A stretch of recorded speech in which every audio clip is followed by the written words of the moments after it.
Look, we had one shot, one opportunity to seize everything you ever wanted in one moment. Would you capture it, or would you just let it slide? His palms are sweaty, knees weak, arms are heavy, he's bombing on his sweater already. Mom's forgetting, he's nervous, but on the surface he looks calm and ready to drop bombs. But he keeps on forgetting what he wrote down. The whole crowd goes so loud, he opens his mouth, but the words won't come out. He's choking now, everybody's choking now, the clock's run out, time's up, over, plow. There, snap, back to reality. Oh, there goes gravity. Oh, he's so mad, but he won't give up that easy. Nope, cut! Alright, hey. Hi. Welcome to the podcast that still doesn't have a name. Yep. I'm Natalie. I'm Jessie. Which you know me because, you know, hey, my channel. You might know me. Okay, before we get anywhere, you could probably guess, I mean, you've probably read the title, so you know, but you could probably guess what this segment's going to be about. But first I would like to address something because I feel like it's either already come up or it's going to come up. We're going to talk about Jess's accent for a second. You may notice that, yeah, we're siblings and she kind of sounds a bit funny when she talks. Just sometimes. So basically our dad is British and growing up we had Canadian influence in the house that she lived in. So she's got kind of like a mashed up accent because she grew up with lots of accents in the household, whereas I grew up with my mum's family who are Italian speaking, but they also speak quite good English.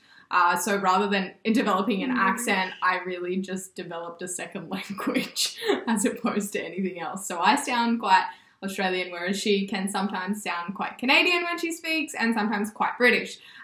So I just thought we would get that out of the way. And Australian.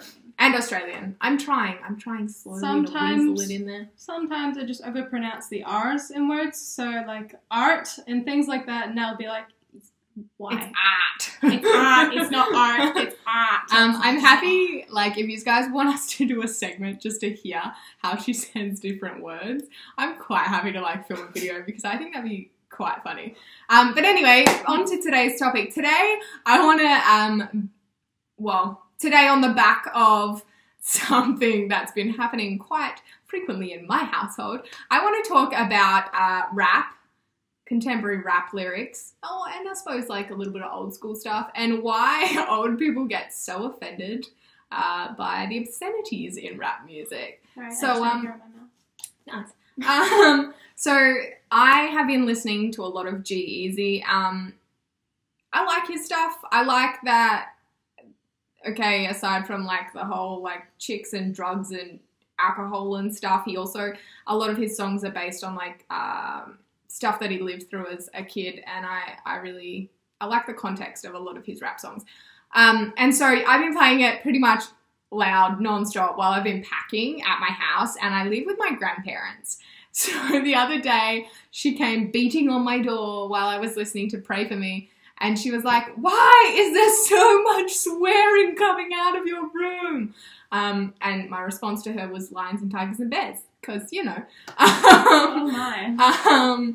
And yeah, so I just want to talk about it. And then there was a tweet come out the other day on Halsey's Twitter, which spoke about why, or she kind of put it out there, like, why do so many contemporary rap artists talk about, like, not giving head to their girlfriends? And, like, it started this whole debate, and I was like, all right, we need to address it. We need to talk about, like, rap music and, like, the themes and why everyone's so offended, but then at the same time, everyone's so, like, hell-bent on, like, achieving this, like, do whatever you want kind of, you know, mainstream thing. I think the world is stuck between, like, wanting to accept everything and being too PC at the same time. Like, what do you think? Sorry, there was, like, a small bug on my window. So I squished it. I killed it. I'm a murderer. No. I like rap music. I don't like all rap music. Some of it I think is, I don't know, from a parenting view, even though I'm not a parent. I think some of it's a bit too, like, filled with swear words and there's not enough content in it where it's just like, fucking this and pussy and blah. Yeah. And you don't really get any meaning in it apart from, drugs. Yeah. But some songs, you just got to find the ones that have, like, the meaning in it, I think, as opposed to, you know, just swear words. But I get that a lot of parents are like, no, we must protect our children's innocence from the swear words. Lord, do not scar them all. But, they're going to be scarred anyways. They go to school. You hear it. Have you seen the state of society? Have you seen the TV lately? Yeah. Have you seen shit that's going on? Like, you can't stop anything these days. It's going to happen whether you like it or not. But I think the thing with rap music is it's always had, like, a basis in, like, what's happening socially. Yeah. Like, rap music has always sort of mirrored, like social context that's surrounding it. Yeah, pretty much. Like, way back in the day when, we had, like, Biggie and Tupac and stuff, they were talking about, like, their lives and how the influence of their environment influenced their lives and how, like, the social aspects surrounding, like, race and stuff influenced them. Yeah. And then, like, today, I find a lot of rappers talk about, like, up and coming, like, they're up and coming, but they also talk about, like, there's gun violence and it's everywhere, and they talk about that, and they talk about, like, mental health, and they talk, like, it's very inclusive of a lot of things. And I think a lot of people just hear the swearing and they're like, oh, this is shit music, but, like, they don't really give it a shot.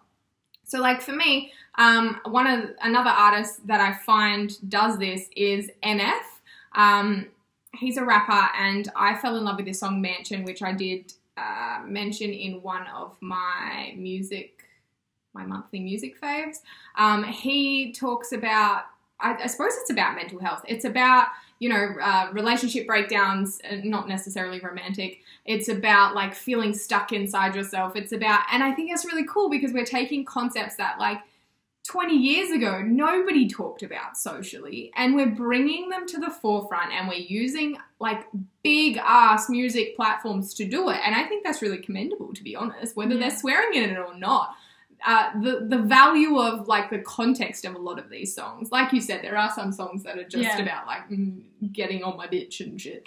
But, like, I think that a lot of it has value, but not everyone sees that.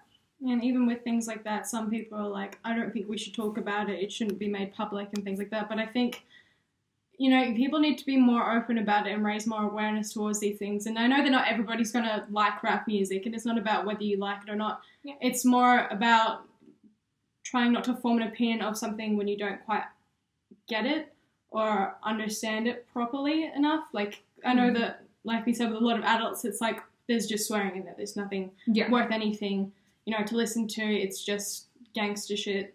But it isn't. It's so much more. Well, I mean, there are aspects of it that are like that. But it's not like surrounding that. It's surrounding its personal issues that they're expressing to the public through musical forms. And on that note, back to G-Eazy, he talks a lot about substance abuse and addiction, but that's something that he legitimately struggles with.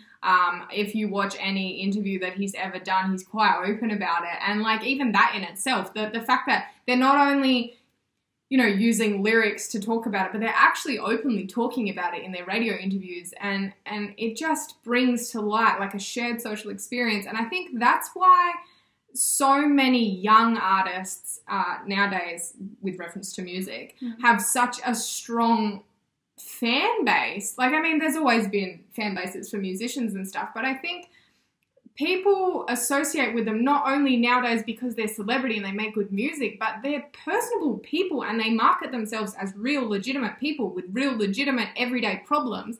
And people cling on to that because they're like, oh my God, me too. Finally, someone's talking about it. Someone in the public eye is bringing attention to it.